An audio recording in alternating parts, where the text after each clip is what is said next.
how to fix your account has been disabled in the App Store on iPhone. So if you want to fix your account has been disabled in the App Store on your iPhone, then just follow these steps.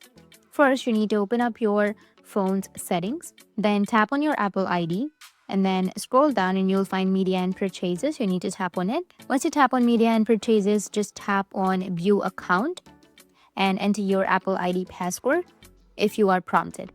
And you'll get this kind of interface. In here, you'll need to verify your account details.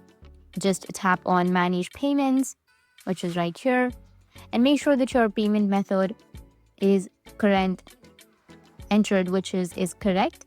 And then you have to also tap on the billing address. If you've added any billing address, make sure that it's accurate. And if anything is incorrect, like billing address can cause issues like this. So once you make sure that your billing address is accurate and updated, just hit done, which will be on the top.